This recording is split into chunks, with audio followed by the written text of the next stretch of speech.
जय हिंद मेरे प्यारे सभी बच्चों को। कैसे हो मेरे दोस्तों? उम्मीद करता हूँ आप सभी लोग बहुत बढ़िया और शानदार होंगे।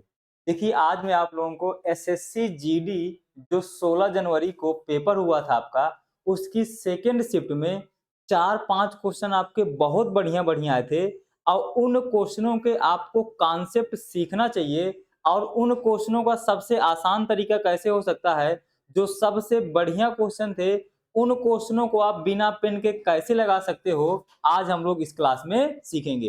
तो जिस क्वेश्चन का आंसर 1 से 1.5 मिनट में आना चाहिए, 2 मिनट में आना चाहिए, उस क्वेश्चन का आंसर आप लोग 30 सेकंड में कैसे बताओगे, ये हम लोग आज इस क्लास में सीखने वाले हैं। तो ये हमारी याद रखिएगा, 16 जनवरी का सेकंड शिफ्ट के जो इंपॉर्टेंट क्वेश्चन है, मैं वो क्वेश्चन आपको अभी करा रहा हूँ इस क्लास में। ठीक है मेरे भाई? तो देखिए हम लोग एक क्वेश्चन ये करेंगे, एक क्वेश्चन हम लोगों का ये होगा, बहुत बढ़िया क्वेश्चन है, शानदार क्वेश्चन है।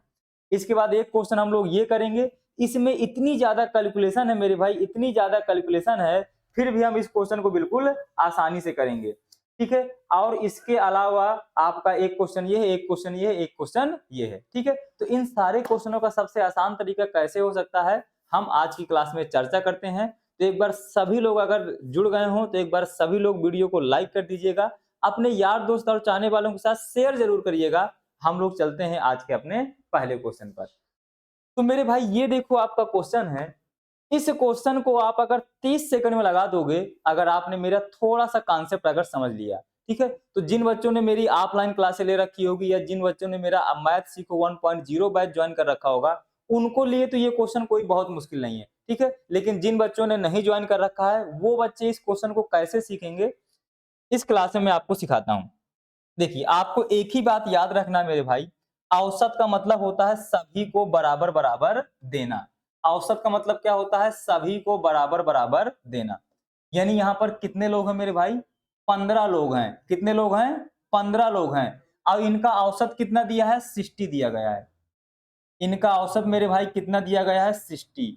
यानी ये सब लोगों को कितना कितना मिल रहा है? सबको 15-15 मिल रहा है। अब हम लोग क्वेश्चन आगे बढ़ते हैं। कह रहा यदि प्रथम 8 परीक्षा फलों का औसत कितना दिया गया है? 58 दिया गया है। ये जो प्रथम 8 हैं, इनका औसत 58 दिया गया है। बताओ इन सबको मिलना चाहिए 60-60, लेकिन ये लोगों को मिल कितना रहा है? 58-58। यानी एक को कितना कम मिल रहा है मेरे भाई? तो एक को 2 कम मिल रहा है। एक को अगर 2 कम मिल रहा है तो ये हैं कितने लोग? 8 लोग। कितने लोग हैं? 8 लोग। तो अगर एक को 2 कम मिल रहा है तो इन 8 लोगों को कितना कम मिला होगा? तो आप कहोगे सर जी इन 8 लोगों को 16 कम मिला होगा। इतना सा काम आप बिना पेन के कर सकते थे। आगे, और जो अंतिम 6 परीक्षा फल हैं उनका औसत कितना है? 62 है। यानी इन सबको लेना चाहिए 60-60, लेकिन ले लिया 62। यानी एक ने 2 ज्यादा ले लिया। तो बताओ 6 लोगों ने कितना ज्यादा लिया होगा? तो आप कहोगे सर जी 6 लोगों ने 12 ज्यादा लिया होगा। अब बताओ इन लोगों ने 12 ज्यादा लिया है, इन लोगों ने 16 कम लिया है, तो बताओ ओवरऑल अभी भी कितना कम लिए हैं ये लोग? ये जो 14 लोग हैं, 8 लोग ये और ये 6 लोग ये, अभी भी ये लोग 4 कम लिए हैं। अगर बताओ ये 14 लोग 4 कम लिए हैं, तो ये 4 ज्यादा कौन ले गया होगा? इनके अलावा जो 15वां आदमी होगा वो ये 4 ज्यादा ले गया होगा, तभी तो इन लोगों को 4 कम मिला। आप खुद बताओ मेरे भाई कि अगर आपको 4 रुपए कम मिले हैं तो आपके जो साथ वाला होगा वो 4 ज्यादा ले गया होगा। यानी कि इस 9वें वाले को कितना लेना चाहिए? 60 लेना चाहिए, क्योंकि सबको कितना कितना मिल रहा है? 60-60 मिल रहा है। लेकिन ये 4 आप लोगों के हिस्से का ले गया है, यानी ये आदमी कितना लेके गया होगा? 64 लेकर के गया होगा।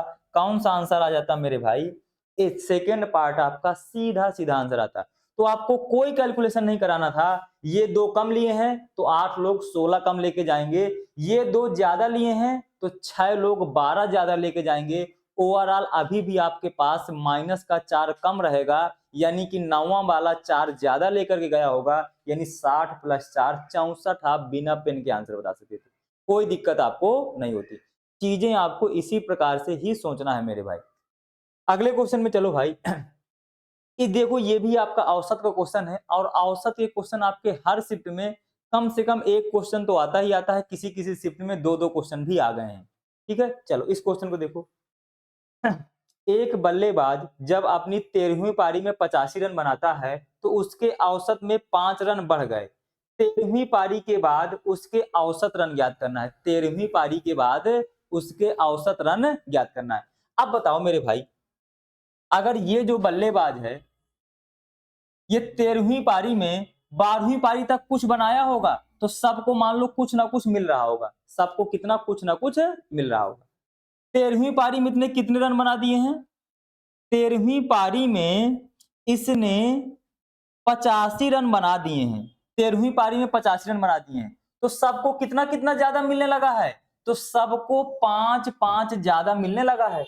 सब पारी में 5-5 बढ़ गए हैं, यानी सबको 5-5 ज्यादा मिलने लगा है। अच्छा, ये सबको 5-5 ज्यादा क्यों मिल रहा होगा? तो आप कहेंगे सर जी ये जो 13वीं पारी में रन बनाया है तो सबके लिए 5-5 लाया होगा, तभी तो सबको 5-5 ज्यादा मिलने लगा। यानी कि बताओ भाई, अगर ये एक के लिए 5 ज्यादा लाया है, एक के लिए 5 ज्यादा लाया है तो 12 के लिए कितना ज्यादा लाया होगा? क्योंकि पहले तो कितने लोग थे? पहले तो भाई 12 ही लोग थे ना। पहले 12 लोग थे तो सबको 5-5 बढ़ गया, यानी ये सब के लिए 5-5 लेकर के आया होगा। तो यानी कि ये कितना ज्यादा लेकर के आया होगा? 60 ज्यादा लेकर के आया है।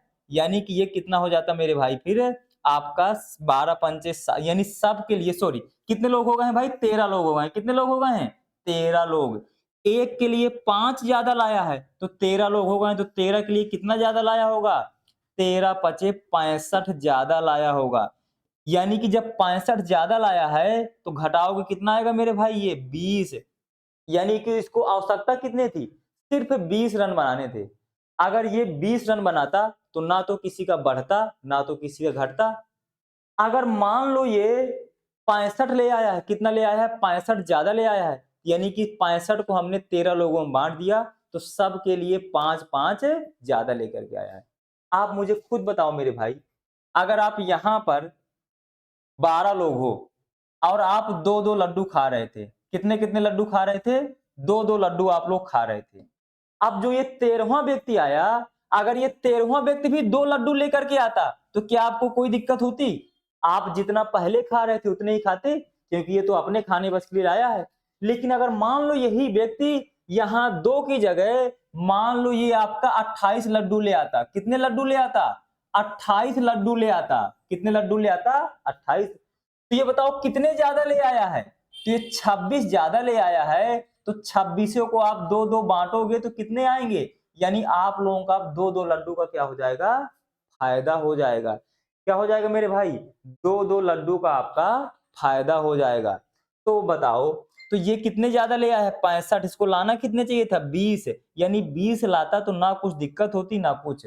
तो बताओ, कह रहा 13वीं पारी के बाद उसके रनों का औसत क्या होगा? तो पहले औसत कितना था? 20 था। अब सबका 5-5 बढ़ गया तो औसत कितना हो गया मेरे भाई? 25। थर्ड पार्ट आंसर हो गया। इसी का मैंने एक डायरेक्ट फार्मूला आपको लिखवा रखा है। जो बच्चे मैथ सीखो 1.0 में पढ़े होंगे उनका मैंने फार्मूला डायरेक्ट लिखवा रखा है। New is equal to, formula क्या लिखवा रखा है मैंने भाई? New is equal to old plus minus increase, या यहां पर क्या लिखते हो? डिक्रीज। और इनटू में क्या लिखते हो? Final member. इनटू में क्या लिखते हो? Final member. तो बताओ, नया तो आपको पता नहीं है, नया तो आपको क्या करना है मेरे भाई? निकालना है। नया कितना रन बनाया है? 85 रन बनाया है। कितने रन बनाया है? 85। ओल्ड आपको पता नहीं है। प्लस कितने का इंक्रीज हुआ है? 5 का। कितने लोग हो गए हैं? Final member. फाइनल लास्ट में कितने हो गए हैं? 13। 13 पचे 65। 65 में से 85 घटाते तो कितना आता? 20। यानी ओल्ड औसत कितना था? 20। अब बाद में सभी का 5-5 बढ़ गया है तो कितना हो जाता? 25। सीधा सीधा थर्ड पार्ट आपका आंसर हो जाता। तो आप इस क्वेश्चन को एक लाइन में बताना होता है, इस टाइप के क्वेश्चनों को, वो भी विदाउट पेन के। उम्मीद करता हूं इतनी सी बात आप लोग समझ गए। अगला क्वेश्चन मेरे भाई आपका बहुत जबरदस्त है। अगला क्वेश्चन बहुत जबरदस्त है। अब देखना कुछ बच्चे इसको कैसे लगाएंगे। मैंने आपको, अगर मेरी आपने जिन बच्चों ने क्लास लिया होगा उनको एक बात याद होगी, इस टाइप के क्वेश्चन करने के मैंने आपको 2 तरीके बताए थे। पहला तरीका मैंने ये बताया था कह रहा ऋषभ ने 252 में 3 टी शर्ट के दाम पर कुछ टी शर्ट खरीदी। खरीदने का मतलब क्या होता है? सीपी। खरीदने का मतलब क्या होता है? सीपी। 200 रुपए में 5 वस्तुएं बेची। बेचने का मतलब क्या होता है? एसपी। उसका लाभ या हानि प्रतिशत बताना है। क्या बताना है? उसका लाभ या हानि प्रतिशत बताना है। तो मैंने आपको एक चीज यहाँ पर ये सिखाया था, अगर ये 3 टी शर्टों का मूल 252 है, तो अगर एक टी शर्ट का मान निकालना है तो क्या आसानी से निकाल सकते हो? एक टी शर्ट का मान तो आप आसानी से निकाल सकते हो। तो आप कहते सर जी हाँ, 252 को 3 से डिवाइड कर देंगे तो कितना आता मेरे भाई? तो आप कहते 8 तीक 24 है और 3 चौको 12, यानी एक शर्ट उसने 84 रुपए में खरीदी है। बेचने का मूल्य कैसे निकालते? 200 में 5 टी शर्ट बेचा है, तो 200 को 5 से डिवाइड करते कितना आता मेरे भाई? 40, यानी 84 की टी शर्ट लेकर के 40 का बेचा है। बताओ कितने का घाटा हुआ है आपको? 84 का। और जो भी चाहे घाटा हो चाहे नुकसान किसमें होता है? क्या है? मूल्य पर। तो यही आपका प्रॉफिट परसेंटेज।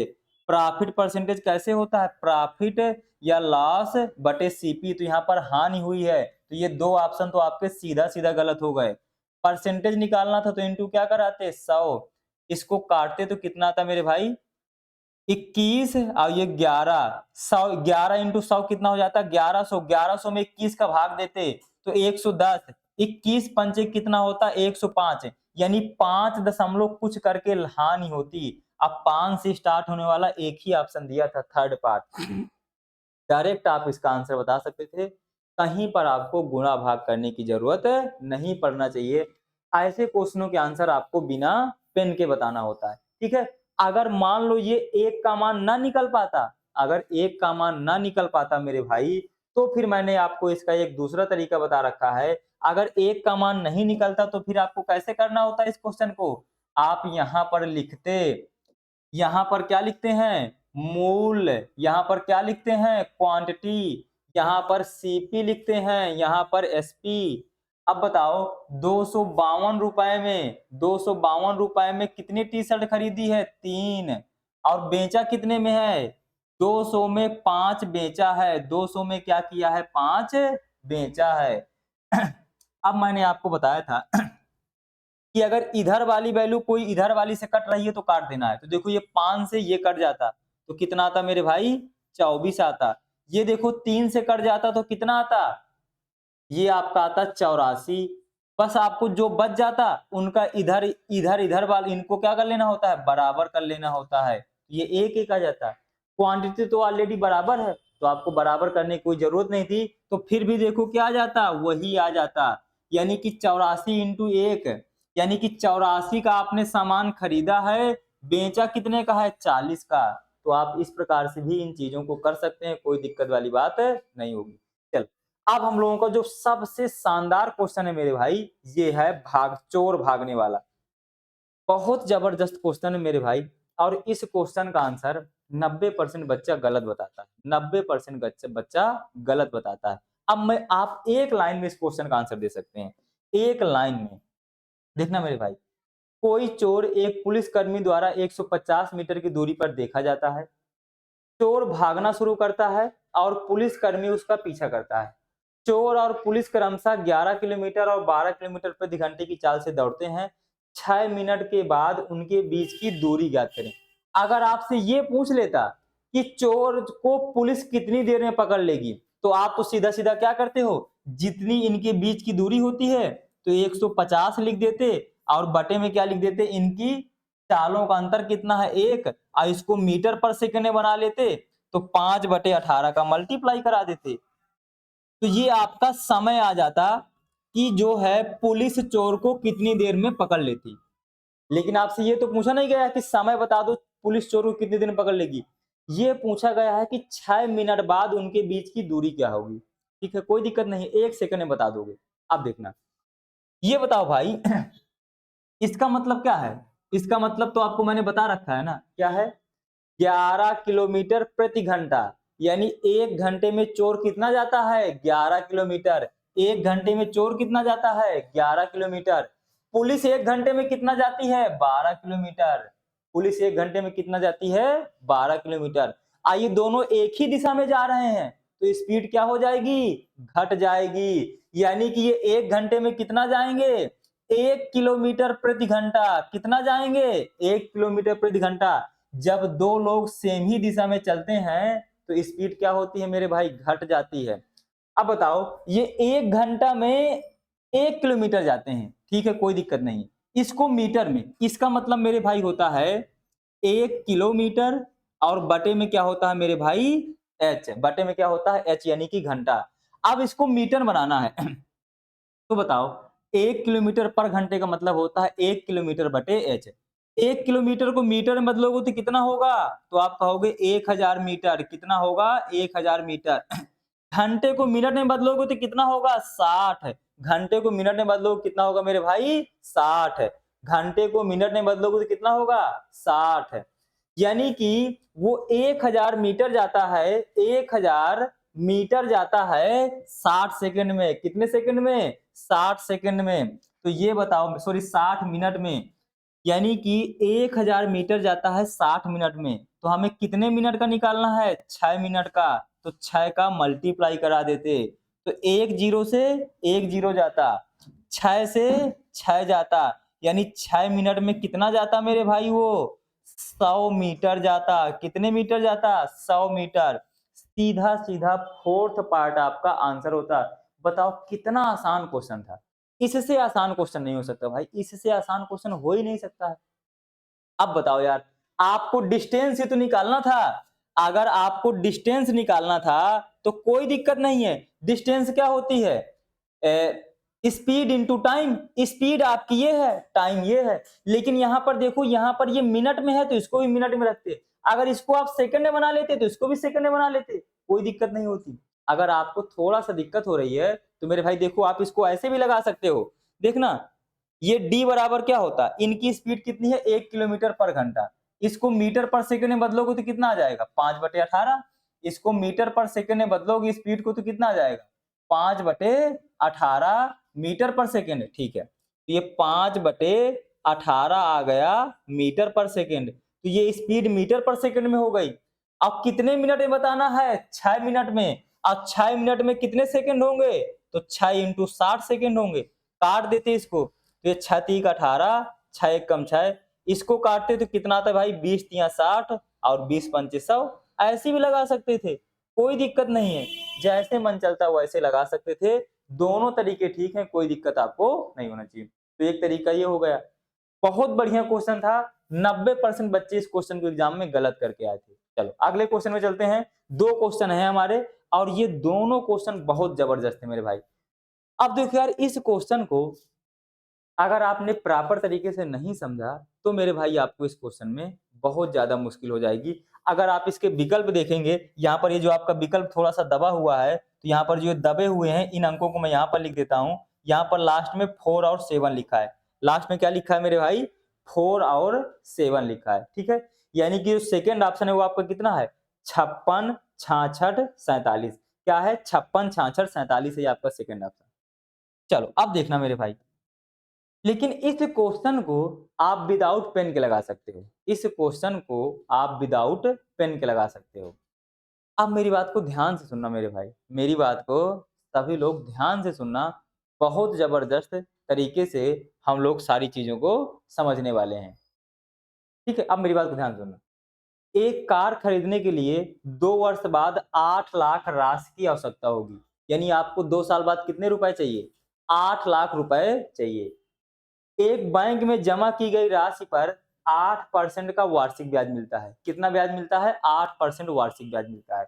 आवश्यकता को पूरा करने के लिए बैंक में वर्तमान में लगभग कितनी राशि जमा करनी चाहिए यदि ब्याज वार्षिक रूप से चक्रवृद्धि किया जाता है। यानी वो सिंपल से ये कह रहा है कि आज आप कितना अमाउंट बैंक में जमा करो कि अगर 8% से आपको ब्याज मिले तो वो 2 साल बाद 8 लाख हो जाए।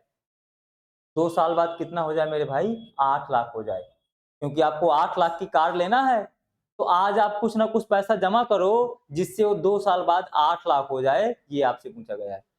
तो भाई अगर हम इसमें कॉमन सेंस लगाते, अगर कॉमन सेंस लगाते तो 2 साल में अगर साधारण ब्याज होती तो कितना ब्याज मिलता, लगभग 16% मिलता। कितना ब्याज मिलता मेरे भाई, 16%।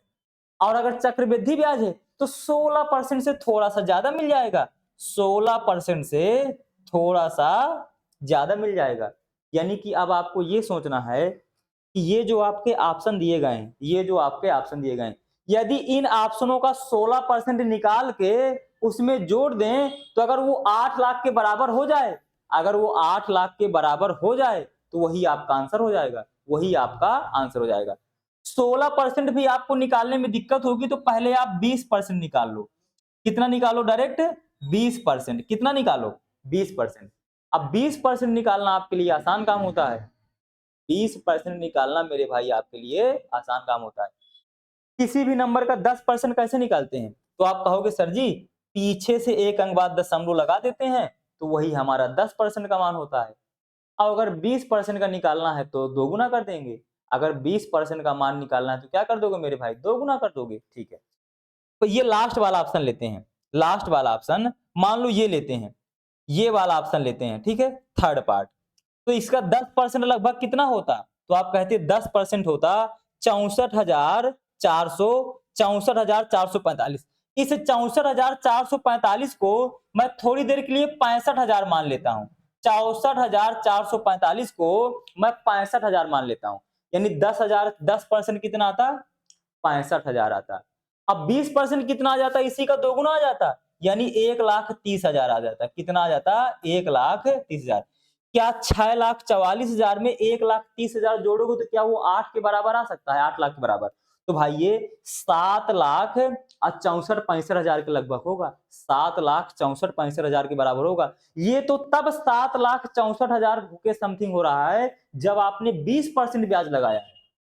अब आपको ब्याज तो मिल रही है 8%, तो जब 20% ब्याज देने पर भी ये 6,44,000 हमारा 8 लाख नहीं पहुंच रहा, तो भाई इससे कम वाले ऑप्शन तो कभी जिंदगी में नहीं पहुंच सकते हैं, इससे कम वाले ऑप्शन तो कभी जिंदगी में नहीं 8 लाख पहुंच सकते हैं। यानी कि आपको कितना पैसा जमा कराना चाहिए? 6,85,871 रुपए जमा कराते, तब जाके 8% की दर से वो 2 साल में 8 लाख रुपए हो जाते।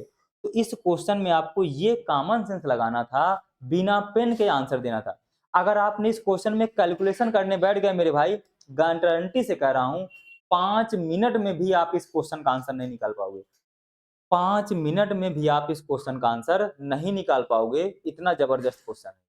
ठीक है, लेकिन आपको जो मैंने तरीका सिखाया कि बताओ अगर आप आज पैसा जमा करोगे तो मैं कह रहा हूं मैक्सिमम क्वेश्चन 8% बोल रहा है, हम 20% ब्याज दे रहे हैं, 20% ब्याज के हिसाब से जोड़ रहे हैं, तब भी हमारा 8 लाख नहीं पहुंच रहा, तो 16% में तो कभी पहुंचने का सवाल ही नहीं है। तो बताओ यानी 6,44,000 से कम वाले तो आपके आंसर नहीं हो सकते, और 6,44,000 से ज्यादा एक ही ऑप्शन दिया 6,85,000, बिना पेन के आंसर आ जाता, कहीं पर आपको पेन की जरूरत नहीं पड़ती। चलो ये क्वेश्चन देखो, इतना जबरदस्त क्वेश्चन है, 99.9% बच्चा इस क्वेश्चन को गलत करके आया था, 99.9% बच्चा इस क्वेश्चन को गलत करके आया था। लेकिन मैं आपको ऐसा तरीका सिखा दूंगा कि आप 100% इस क्वेश्चन को 20 सेकंड के अंदर सही कर देंगे, 20 सेकंड से 21वां सेकंड आपको नहीं लगेगा। ध्यान से पढ़ो क्वेश्चन को, इससे बकवास क्वेश्चन कोई हो ही नहीं सकता है, इससे बकवास क्वेश्चन कोई मेरे भाई हो ही नहीं सकता है। चलो कह रहा देखना 30% पुरुष 25 वर्ष से अधिक आयु के हैं, 30% पुरुष हैं जिनकी आयु कितनी है? 25 साल से अधिक है, और 80% पुरुष ऐसे हैं जिनकी आयु 50 वर्ष या 50 वर्ष से कम है। यानी बताओ यार, ये तो टोटल एक ही बात हो गई ना, ये पूरी लाइन, ये तो पूरी लाइन एक ही बात हो गई, आपको गुमराह करने के लिए ऐसा दिया गया है। कह रहा 30 वर्ष से 30% पुरुष हैं जो 25 साल से अधिक हैं, और कह रहा है 80% पुरुष जो 50 वर्ष से कम है। तो भाई 50 वर्ष से कम में तो ये भी आ गए ना 25 वर्ष वाले भी, 50 वर्ष से कम में तो 25% भी 25 वर्ष वाले भी आ गए। यानी कि वो सिंपल सा ये कहना चाह रहा है कि जो 80% पुरुष हैं उनकी आयु 50 से कम दी गई है, जो 80% पुरुष हैं उनकी आयु 50 से कम दी गई है, यानी या तो 50 साल के हैं या 50 साल से कम के हैं। यहां तक आपको इस पॉइंट में कोई दिक्कत नहीं हुई होगी। चलो अगले पॉइंट पर चलते हैं। फिर कह रहा है सभी पुरुषों में से 20% पुरुष फुटबॉल खेलते हैं। कितने फुटबॉल खेलते हैं? 20%। यहां पर सब कुछ आपका परसेंटेज में दिया गया है, तो मान लो कुल पुरुषों की संख्या 100 मान लो, कुल पुरुषों की संख्या क्या मान लो, मैं आपको समझाने के लिए लिख रहा हूं ये, कुल पुरुषों की संख्या हमने मान लिया 100। 100 में से क्या हो रहा है मेरे भाई, 20% पुरुष फुटबॉल खेलते हैं। कितने परसेंट फुटबॉल खेलते हैं? सिर्फ और सिर्फ 20% फुटबॉल खेलते हैं। यानी 100 में से 20 लोग फुटबॉल खेलते हैं, 80% फुटबॉल नहीं खेलते हैं। यानी 80 लोग फुटबॉल नहीं खेलते। अब आगे पढ़ो मेरे भाई, अब आगे पढ़ो, देखो कितना जबरदस्त क्वेश्चन है। यदि 50 वर्ष से अधिक आयु के 50 वर्ष से अधिक आयु के 20% पुरुष फुटबॉल खेलते हैं। 20% पुरुष क्या खेलते हैं? फुटबॉल खेलते हैं। 50 वर्ष से अधिक आयु के 20% पुरुष फुटबॉल खेलते हैं। तो बताओ भाई, 50 80% पुरुष क्या करते हैं? 80% पुरुष फुटबॉल खेलते हैं। 80% पुरुष फुटबॉल खेलते हैं। तो एक लाइन यहां पर अभी आप लोग और लिखो, यहां पर एक चीज और लिखो। हाँ, 80% पुरुष फुटबॉल खेलते हैं। 80% पुरुष 50 वर्ष से अधिक है। ठीक है, 50 वर्ष से अधिक है। यानी टोटल पुरुषों की संख्या हमने 100 मान लिया। एक मिनट भाई, टोटल पुरुषों की संख्या हमने 100 मान लिया। तो ये क्या है भाई, ये 50 वर्ष से कम वाले, ये क्या है, 50 वर्ष से कम, और ये 50 वर्ष से अधिक। ये 50 वर्ष से क्या कर दिया, यहाँ पर अधिक कर दिया।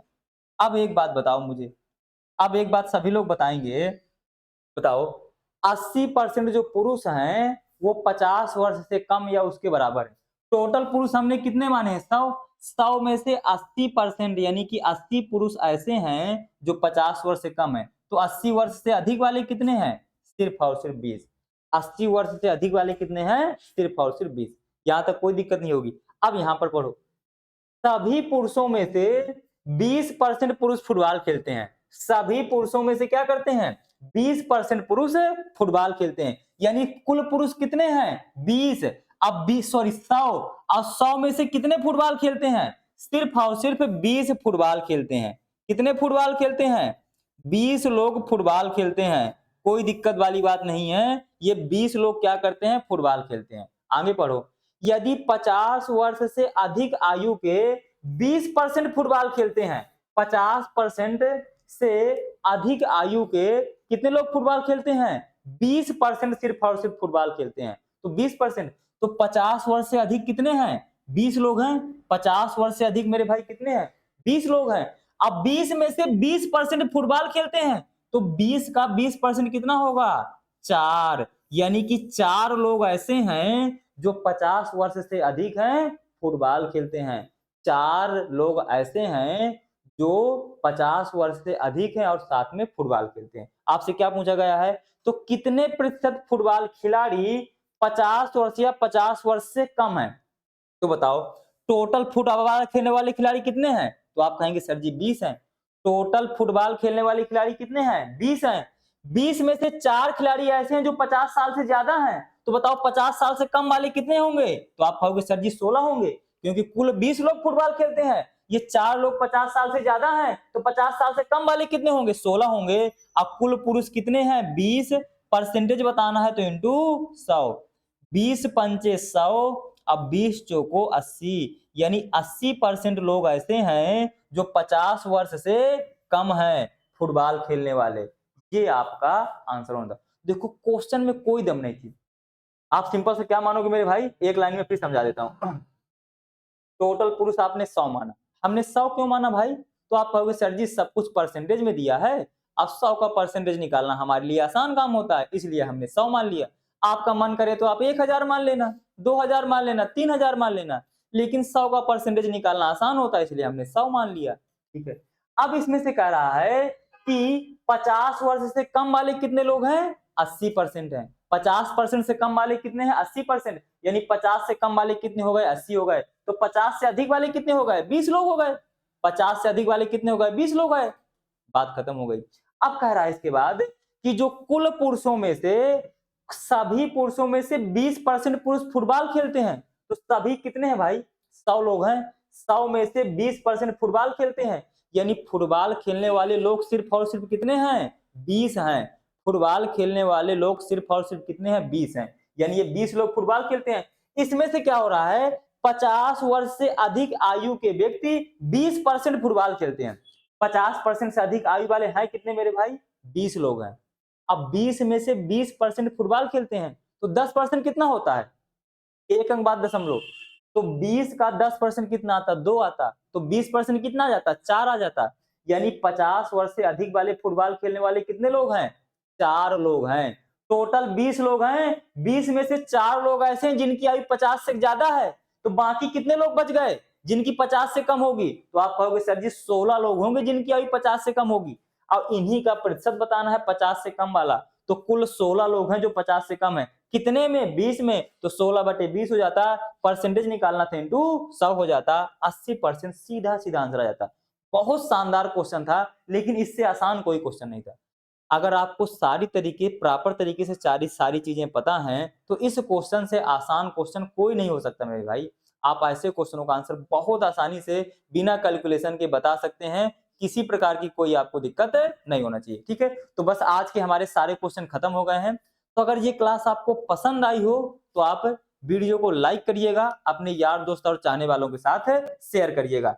अगर आप मैथ सीखो 1.0 बैच से जुड़ना चाहते हैं और ऐसी ही बेहतरीन शानदार जबरदस्त शानदार तरीके से सारी मैथ सीखना चाहते हैं, 80 से 90% क्वेश्चन बिना पेन के करना चाहते हैं, तो मेरे भाई आपको किसी प्रकार की बैच से रिलेटेड कोई भी जानकारी चाहिए हो, तो आप इस मोबाइल नंबर पर संपर्क कर लीजिएगा 8299 45 29 29। इस मोबाइल नंबर पर आप संपर्क कर लीजिएगा। और जो बच्चे बांदा या बांदा के आसपास रहते हो, तो हमारे ऑफिस का पता है जंगल दफ्तर रोड, मंदिर के सामने, बांदा।